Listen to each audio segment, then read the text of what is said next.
Okay, so let's get into life skills and some really important things that you want to know before you start investing your time in these. And I spent quite a bit of time digging into this, literally, because, life skills.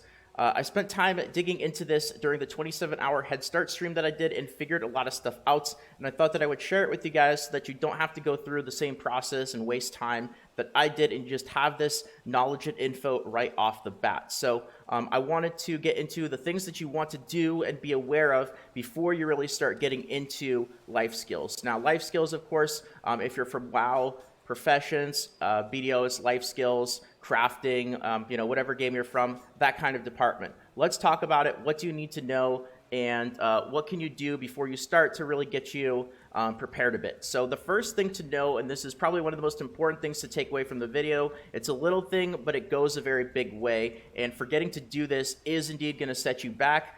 This is kind of one of those things that I learned from mobile games because mobile games have lots of systems like this. So immediately I just knew right off the bat what to do to min-max this.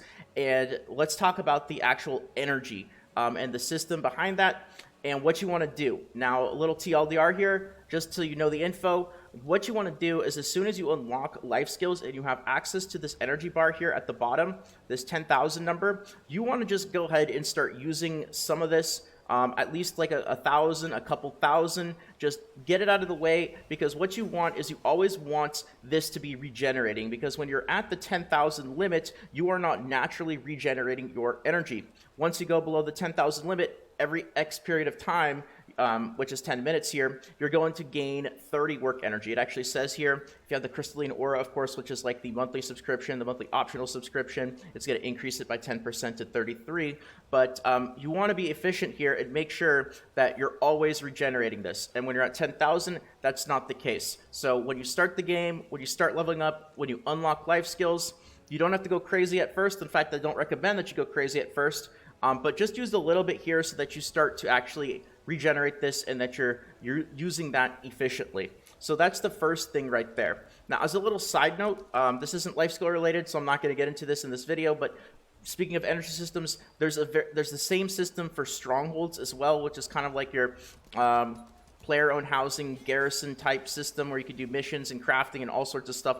Super complicated, tons of different video topics just on that alone. Not going to get into it. All I want to say is that it also has an energy system, so do the same thing for that. Just use a little bit. You don't have to go ham. In fact, I don't recommend that you do, but just make sure that you're actively regenerating it so that you're not wasting that resource, basically. So that's the first thing to know. Now let's get into the life skills itself, the menu, and what you want to know about getting the most out of this. So if you actually go to the life skill menu, I guess it's called trade skills, actually. I think I've been saying life skills because I'm just so used to BDO, life skills, trade skills, professions, crafting, just very similar terms from different games. You get the drill. Let's go to the trade skills. Here's the actual menu. They do have levels as you actively participate in those trade skills. Of course, they're going to level it up. As you level it up, you're going to get more benefits. And just as a general theme here, of course, pretty typical. The higher level, the better. The more stuff you're going to get, the more efficient you're going to be. So you really want to keep that in mind. So that's going to be really important as I get into some other info with this video. But let's talk about these things here at the top, because this is definitely something as a new player, you're going to be overwhelmed. You're going to be like, what's all this stuff? What's all these stats? What's the durability? What's the max durability? I repaired these when I first repaired them. They lost maximum durability. Like, how do you repair that? What's going on? It's very overwhelming. Unless you've actually played Lost Ark before, the game throws a ton of info at you, and it's just very easy to be overwhelmed. So I'll just mention the important things about these life tools to keep in mind as you get into life skills in the future to make sure you're getting the most resources out of it. And that is the actual random stat effects and random bonuses that you get associated with them. And if you guys have played Diablo 3, Diablo 2, Path of Exile, any type of ARPG with ARPG loot, the life tools function very similar to like Diablo style loot, Path of Exile style loot. And what I mean by that, and there's a better way to actually see this if we actually open up the codex of the game, which is Alt-D here. If we actually take a look at all the different life tools, we can see the different rarities here.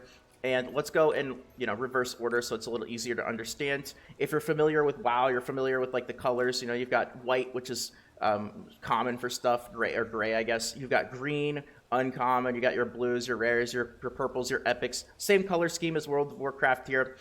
Same thing.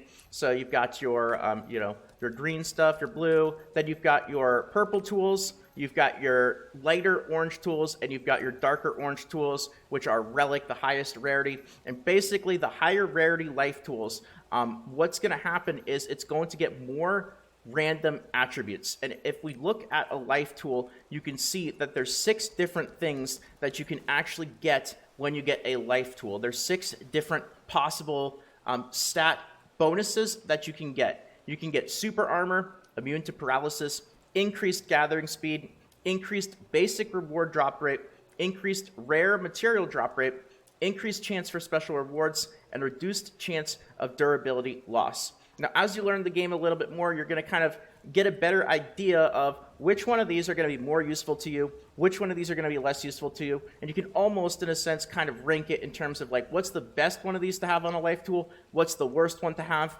The game is still young. Probably some folks who played Korea, the Russia version, might already have it established, like this is the best one, this is the worst one here. But generally, from my understanding as a newer, like getting into the game, learning the game, it seems like the things that give you more rewards are going to be the better things, right? Like the increased rare materials, the basics, increased chance for special rewards. Then it's going to be like the reduced durability and maybe gathering speed. And then the super armor one, while it might be nice, it's a nice little perk, it doesn't actually really do anything for your gathering. I could be wrong. Maybe there's a use for it. Korea, Russia players might know. But anyway, the important thing is like you kind of get a personal sense of like what's going to be the best for you and kind of rank it, what's going to be the worst, and what are you actually looking for on a life tool. And when you actually get a life tool, it's going to randomly pick a certain number of these. Now, the relic's going to have 5 out of 6, so it's going to have everything except for one of them, but obviously we're not going to have those life tools for a bit. You're going to start off with the, the green and the blue ones. I have a lot of blue life tools. I was looking at the stats and the rolls on them earlier, and if you look, this is only going to have one of those 6 rolls. The blue ones is going to have 2. The purples are going to have 3.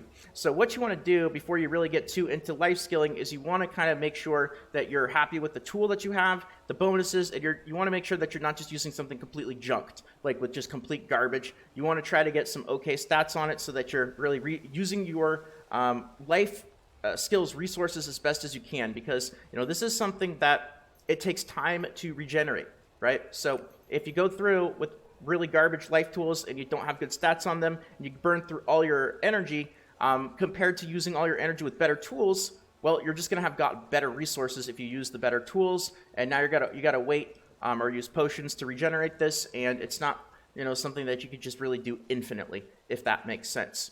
So what you want to keep in mind here when you're getting your life tools is, number one, what are the different roles that I actually got on my tool? Take a look at them, identify it. What's the, if it's a green, the 1 roll that I got, the blue, what's the 2 rolls that I got, so on and so forth. And then number 2, how high was that roll? Just like Diablo, Path of Exile, there's RNG on top of RNG. So the RNG first is, what are the different attributes that you actually got? What are the 2 things that you got? Are they good for you, or are they not good for you? If they're not good for you, that's it. That's the end of the road for that life tool there.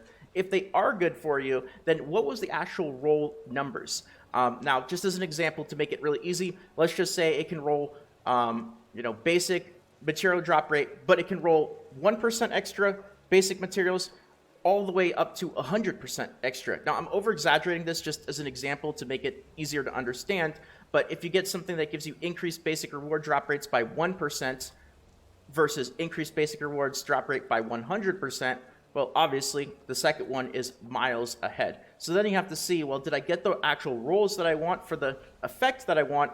And then did I get a good number roll? Is it high on the, the actual range of rolls that I can get?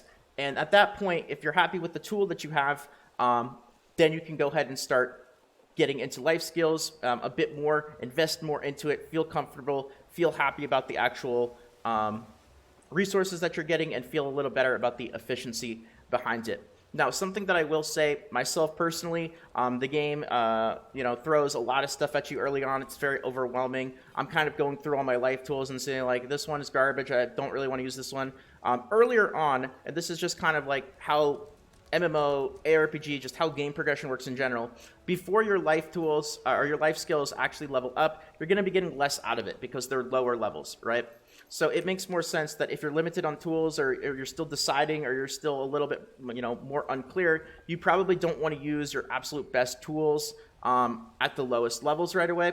And then as your life skill level goes up and you get more out of it, at that point, your efficiency is going to get better. You're going to get more stuff out of life skilling per energy point. And at that point, you want to be more comfortable and more confident with the tools that you're using and the resources that you put into it. So it's okay to make mistakes. Like even me, I'm still new. I'm still figuring stuff out. This is the kind of stuff that I like to do. I like to figure this stuff out, and I also like to help people out when I take the time to figure it out so that you guys don't have to go through the same process with all the headaches and whatnot to try to figure it out for yourselves as well.